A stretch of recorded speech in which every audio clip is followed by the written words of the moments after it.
दशरथ मांझी का नाम आपने सुना होगा, जिसने बिहार में पहाड़ को काट कर रास्ता बना डाला।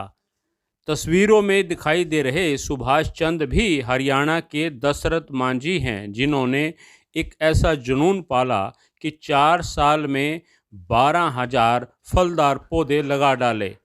दरअसल सुभाष चंद्र को जानकारी लगी कि कुरुक्षेत्र विकास बोर्ड के अधीन आने वाले उन सैकड़ों तीर्थों पर अगर फलदार वृक्ष लगाएं तो बहुत पुण्य का काम होगा।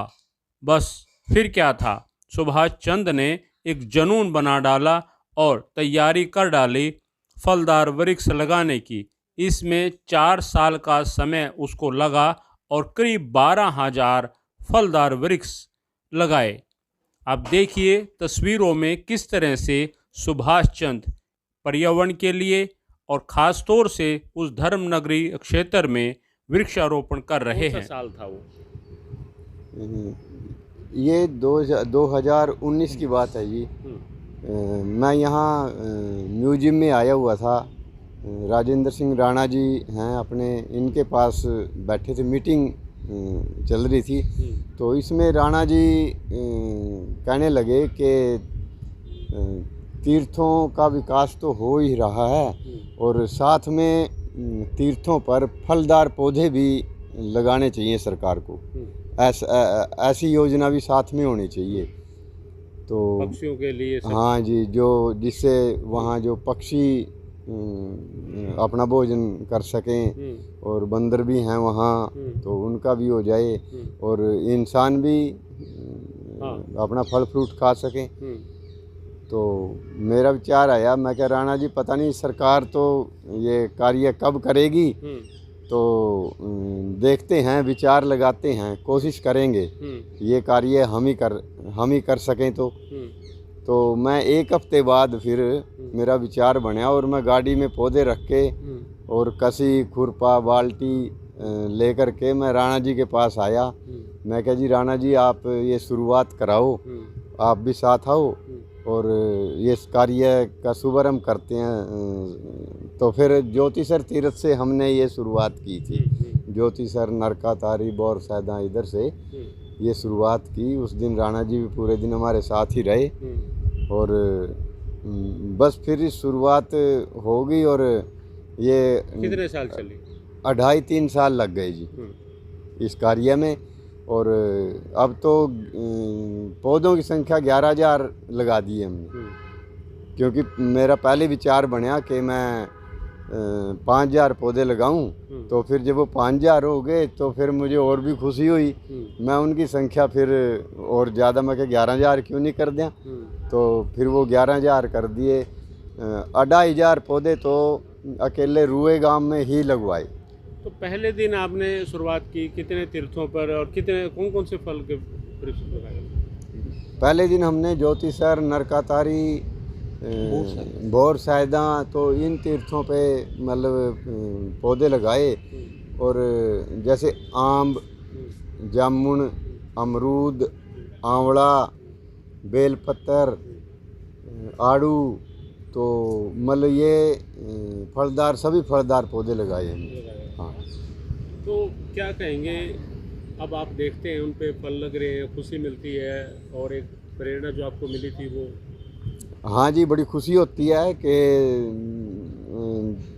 मैं सोचता था कि कुछ किया ही नहीं ज़िंदगी में कोई कार्य, तो अब ऐसे महसूस होता है कि चलो कुछ न कुछ थोड़ा तो किया, कुछ किया। और जब मैं जाता हूँ, जहाँ भी जाता हूँ, तो जो पहले पौधे लगे हुए हैं उन पे अमरूद है, आड़ू है और उन पे तो फल लगे हुए हैं। तो वो साधु संत हैं जो वो भी मिल के जब मिलते हैं हम उनसे, तो बड़े खुश होते हैं कि आपके पौधे लगाए हुए पे फल लगे हुए हैं जी।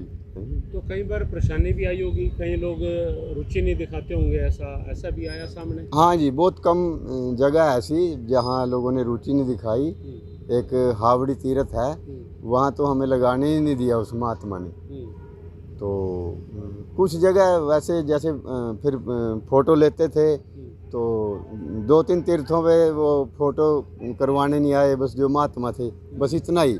नहीं तो फिर उनके जो आसपास के रहने वाले लोग थे, फिर हमने उनको बुला के उनके साथ उन्हीं के हाथ से पौधे लगवाए और उन्हीं की जिम्मेदारी दी उनको पाड़ने की। और फिर जाके मैं देखा भी दोबारा तो वो पौधे बड़े बड़े हाँ बड़े बड़े हो रहे हैं और फल भी लगता है। दी थी और बड़ी सार्थक होगी आपके देखते जी, मुझे तो बड़ी खुशी होती है कि भाई साहब से एक छोटी मन स्तर पे बात हुई थी और ऐसी बात चल रही थी कि तीर्थों के विकास में हम क्या योगदान दे सकते हैं, सरकार को भी क्या करना चाहिए। तो तीर्थों के विकास के साथ साथ ये जो परिकल्पना उभरी थी मन में कि ये अगर वहाँ पे फलदार वृक्ष हो जाए तो अच्छा रहता है। कम से कम लोगों को एक तो पर्यावरण की शुद्धि हो जाती है और दूसरे लोगों को फल खाने को भी मिल जाए। तो इन्होंने जब ये काम की शुरुआत की तो पहले दिन मैं भी इनके साथ अपने हमारी जो टीम थी ये साथ में रही और हमने ज्योति सर से इस कार्य का सिर गणेश किया था भाई साहब के साथ। ज्योति सर में किया, फिर नरकातारी में, फिर आगे भोर सैदा में पौधे लगाए और इन्होंने बाद में इस कार्य को पूरे जो 48 कोस कुरुक्षेत्र भूमि जिसे कहते हैं, जिसमें कि 160 से 164 तीर्थ हैं, उन सारे तीर्थों पर वृक्षारोपण किया। और अभी भी हम जब जाते हैं तीर्थों के भ्रमण किसी भी समय जाते हैं तो मैं भी देखता हूँ, मैं ज़रूर जाता हूँ कि भाई साहब ने जहाँ पौधे लगाए थे वो पौधे कैसे चल रहे हैं। तो जैसे इन्होंने बताया कि कई जो जल्दी फल देने वाले पौधे हैं, अमरूद है, आड़ू है, इन पे फल आए हुए हमें भी बड़ी खुशी होती है।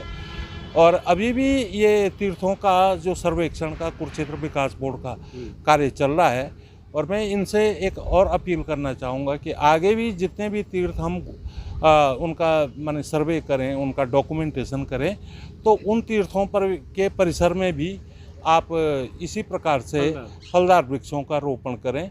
और ये एक बहुत बड़ा मैसेज है, एक बहुत ही पुण्य का काम है, बहुत बड़ा सामाजिक काम है और ऐसी निष्ठा और बहुत कम लोगों में होती है, ऐसा समर्पण बहुत कम लोगों में होता है।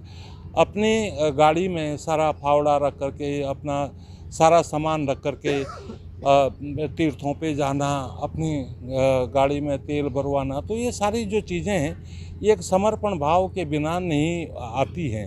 राणा जी, ये कितने जिले इसमें रहे होंगे? और जी 5 जिले हैं ये 48 कोस कुरुक्षेत्र भूमि के, कुरुक्षेत्र, कैथल, जींद, पानीपत और करनाल। तो इन सभी जिलों के जो 164 के करीब जो तीर्थ हैं वहाँ पे भाई साहब के द्वारा जो फलदार वृक्षों का रोपण किया जा चुका है। और इन 164 के अलावा भी जो आगे जो और भी जो तीर्थ हैं उन पर भी उनका सर्वे का कार्य चल रहा है। और जैसे ही ये कार्य पूरा होगा हम इनको उन तीर्थों की भी लिस्ट सौंप देंगे और उन तीर्थों के लिए भी आग्रह करेंगे कि उसी प्रकार उन तीर्थों के परिसर में भी आप फलदार वृक्षों का रोपण करें। तो खुशी मिलती है, छोटी सी जो प्रेरणा आपकी बड़ी सार्थक। जी बहुत बहुत खुशी होती है जी, जब हम देखते हैं कि इनके लगाए हुए जो वृक्ष हैं फल फूल रहे हैं तो हमें भी लगता है कि कोई सफल कार्य के जो खुशी होती है हम भी उस खुशी के बराबर के भागीदार हैं।